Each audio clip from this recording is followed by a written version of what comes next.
చరిత్రలో ఈరోజు ఛానల్కి స్వాగతం. 1966వ సంవత్సరం. ఆ సంవత్సరం ఢిల్లీకి ఒక ప్రత్యేకమైన నిశ్శబ్దం వచ్చింది. దేశం ఇంకా పునర్నిర్మాణం దశలో ఉంది. యుద్ధాల గాయాలు తాజాగా ఉన్నాయి. ఆకలి, కరువు, ఆర్థిక ఒత్తిళ్లు ప్రజల మనసును నలిపివేస్తున్న రోజులు. ఆ సమయంలో ఢిల్లీ రాజకీయాల్లో ఒక పెద్ద తుఫాను వచ్చింది.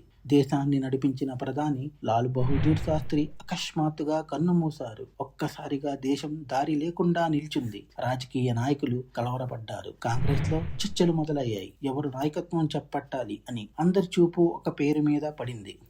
ఆమె సాదాసీదాగా కనిపిస్తుంది, కానీ ఆమె వెనుక ఒక గొప్ప చరిత్ర ఉంది. ఆమె పేరు ఇందిరా గాంధీ.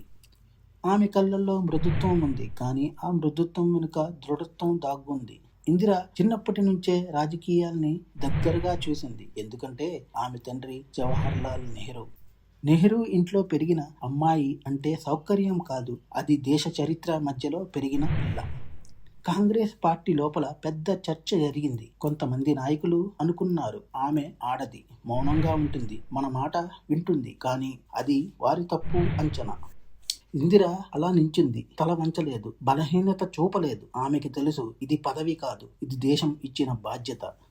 చివరకు కాంగ్రెస్ నిర్ణయం తీసుకుంది, ఇందిరాగాంధీనే నాయకత్వం చేపట్టాలి అని. 1966వ సంవత్సరంలో ఆమె భారతదేశ తొలి మహిళా ప్రధానిగా ఎన్నిక అయ్యారు. ఆ క్షణం భారతదేశ చరిత్రలో ఒక కొత్త అధ్యాయంగా మొదలైంది. ఢిల్లీ రాజ్భవన్ ముందు 1-2 సెకండ్ల నిశ్శబ్దం తర్వాత దేశం మొత్తం ఒకటే మాట, భారతదేశానికి తొలి మహిళా ప్రధాని. ఆ రోజు కొందరు అమ్మాయిలు తమ తల్లుల్ని చూసి అన్నారు, అమ్మా, మనం కూడా పెద్దగా ఎదగవచ్చా అని.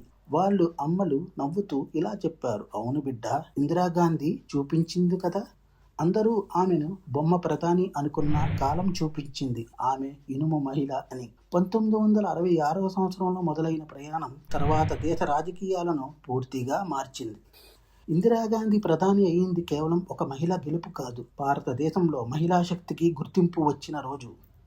మా కంటెంట్ మీకు నచ్చినట్లయితే లైక్ చేయండి, షేర్ చేయండి, సబ్స్క్రైబ్ చేయండి. మా ఛానల్ యొక్క నోటిఫికేషన్ మీ వరకు అందాలంటే కింద కనబడుతున్న బెల్ ఐకాన్ని ట్యాప్ చేయండి. Thank you.